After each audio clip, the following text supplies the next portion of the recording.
Have you ever wondered if you'll experience light-speed travel in your lifetime? Is it true that Elon Musk and NASA have teamed up to bring this once impossible concept to life? Light-speed travel has tremendous promise for the future of space travel and exploration, and it has long been a mainstay of science fiction and fantasy. This is what we'll discuss in this video, so stay tuned to your Top Tech and Trades channel.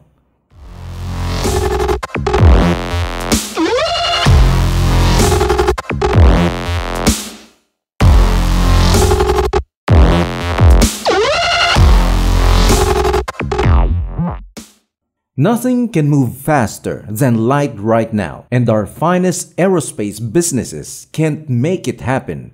According to Albert Einstein's special theory of relativity, no known object can travel faster than the speed of light in a vacuum, which is 299,792 kilometers per second.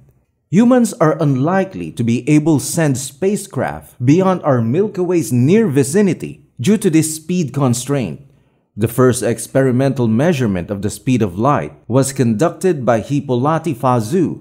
He came up with a clever way to improve on Galileo's approach.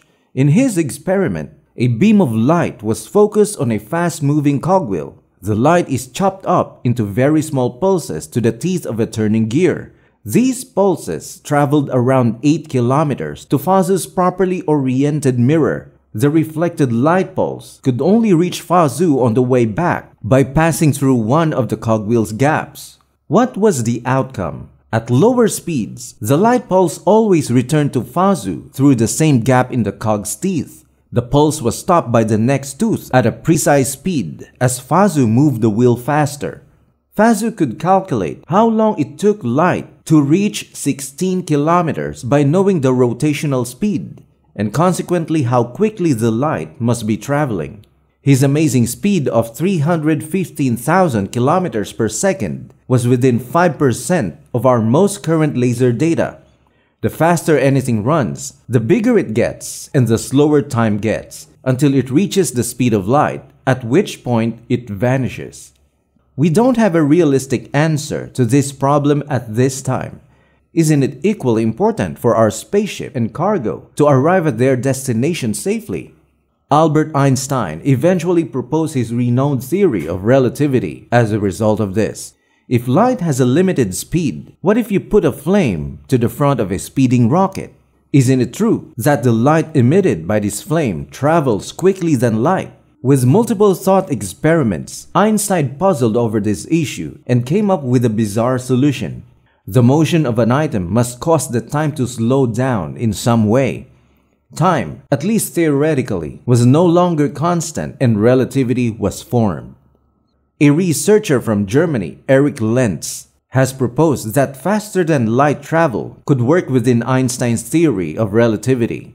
According to Lentz, one way we might be able to do this is through a new class of hyperfast solitons, a type of wave that keeps its shape and energy while flowing at a constant speed, and in this case, a velocity faster than light.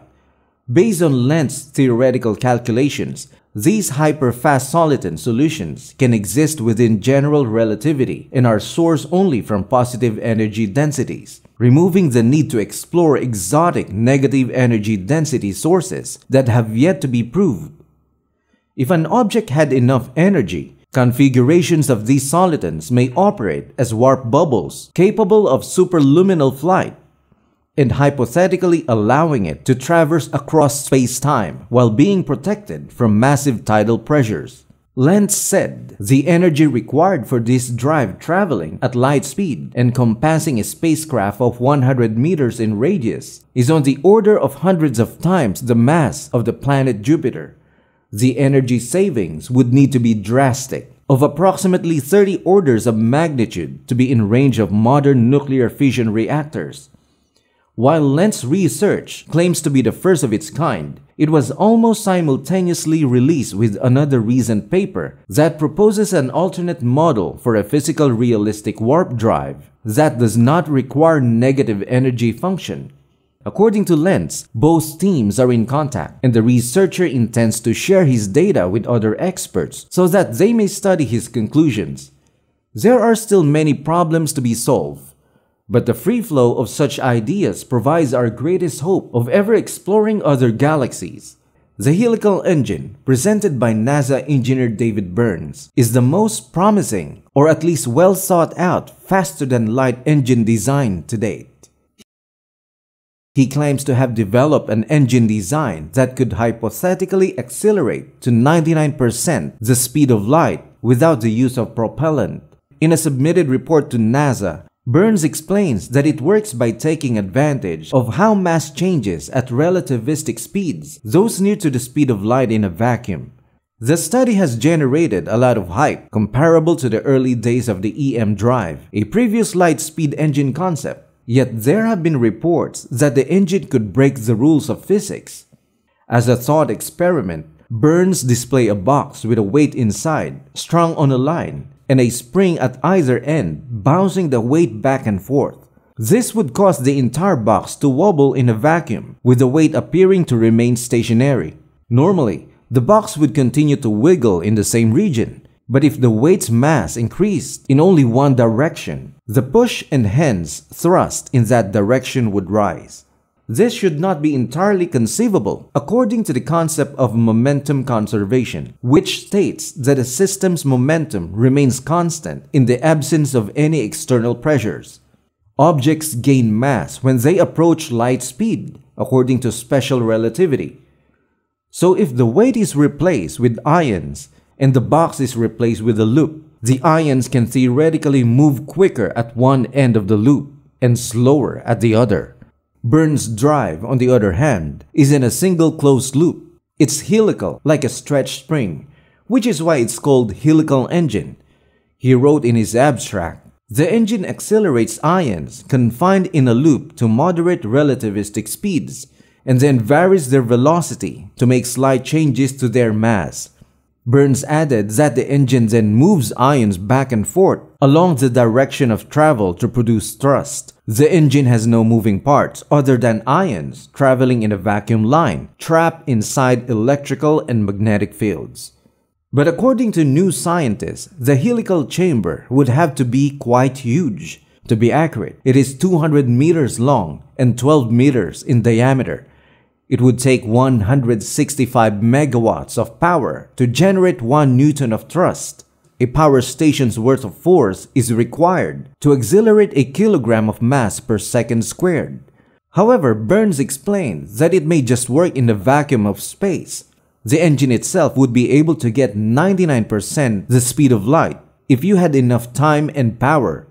In his presentation, Burns brings out the inefficiency issue, as well as the fact that his work hasn't been double-checked by experts yet and may contain errors. SpaceX, on the other hand, don't need to travel faster than light to go to Mars, and they're focused on making money from aerospace ventures that have a chance of succeeding. Regardless, celebrity scientist Neil deGrasse Tyson still asked Elon Musk to spend effort towards the creation of a faster-than-light travel. Tyson sent Musk a short letter on Twitter, asked if he could focus his efforts on inventing a warp drive like the one seen on Star Trek to propel spaceships across galaxies. And guess what's Elon's response? Musk isn't about to transform SpaceX and Tesla into side enterprises and will stick to his main jobs. Despite the fact that research into technology is growing rapidly, this Twitter spat will have no impact on Musk's plans or get us any closer to a real faster-than-light travel engine, at least for now. Do you believe in this possibility? Let us know what you think. Comment down below. If you like this video, don't forget to subscribe, click the notification bell, and hit the like button. This is your Top Tech and Trades channel. Thank you for watching, and see you in the next video.